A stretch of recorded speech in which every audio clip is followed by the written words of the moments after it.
Karibu. Tuanze hapa jijini Nairobi ambapo gavana wa Kiambu Kimani Wamatangi jioni hii anadai vita vya kisiasa baada ya biashara zake kubomolewa na maafisa wa shirika la reli kwenye zoezi la ubomoaji lililofanywa jana usiku. Kwenye operesheni hiyo, maduka yaliyo kwenye ardhi ya shirika la reli karibu na uwanja wa Nyayo yalibomolewa, huku shirika hilo likisema kuwa lilitoa ilani kwa biashara hizo kuondolewa, kutoa njia ya upanuzi wa njia kwa matayarisho ya mashindano ya AFCON. Lakini gavana Wamatangi anasema hawakupata ilani hiyo. Ben Kirui anafungua jamvi la Nipashe jioni hii. Athari za ubomoaji wa alfajiri zilidhihirika wazi Jumatano, huku wafanyi biashara waliokuwa wakihudumu katika eneo hili la kibiashara lililoko katika ardhi ya shirika la reli nchini wakikabiliana na uhalisia wa kupoteza mali na eneo la kutafuta mtaji.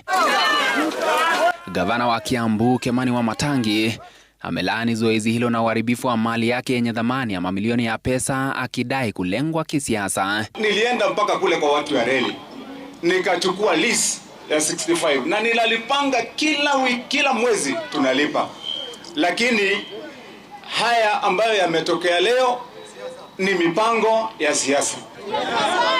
And I'm asking myself when will this political persecution end for me? Akikagua kiwango cha uharibifu uliosababishwa na zoezi hilo ambapo magari kadhaa ya kifahari yaliharibiwa, gavana Wamatangi amekanusha kupokea ilani yoyote ya kuondoka kutoka kwa ardhi ya shirika la reli, akisisitiza kuwa ubomoaji huo ulitekelezwa bila kufuata utaratibu wa kisheria. Tuko na court orders which were signed wakati tulisikia wanatutishia, wanakuja usiku, wamekuja karibu mara 5 mfululizo.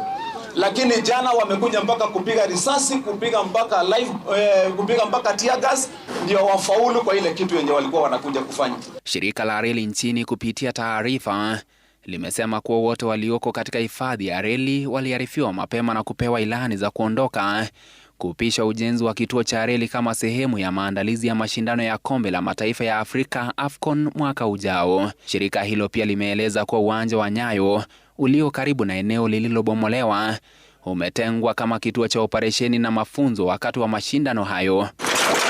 Mchana kutwa Jumatano, wafanyi biashara walioathirika walionekana wakijaribu kuokoa kilichosalia baada ya zoezi hilo lililofanyika chini ya ulinzi mkali wa polisi. Kumekuwa na gari zinaoshwa hapa, kungekuwa na mikeka, na tunakadiria hasara kwa sababu vile watu walifukuzwa mahali hapa, kuna vitu nyingi sana tumepoteza na sio wananchi waliiba.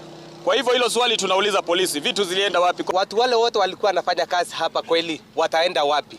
Watu wale walikuwa na watoto walikuwa wanasomesha hapa, walikuwa wanafanya kazi hapa, watapeleka watoto wapi? Njoo kuna watoto wako shule na bado hawajalipiwa shule. Na bado tulikuwa tunangoja mwenye alikuwa ametuajiri hapa atulipe pesa tuende tuweze kulipa shule. Tutapeleka watoto wapi?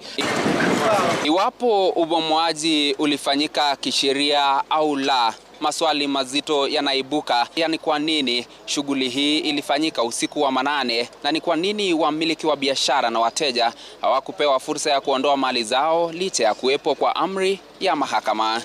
Ben Kirui, runinga ya Citizen,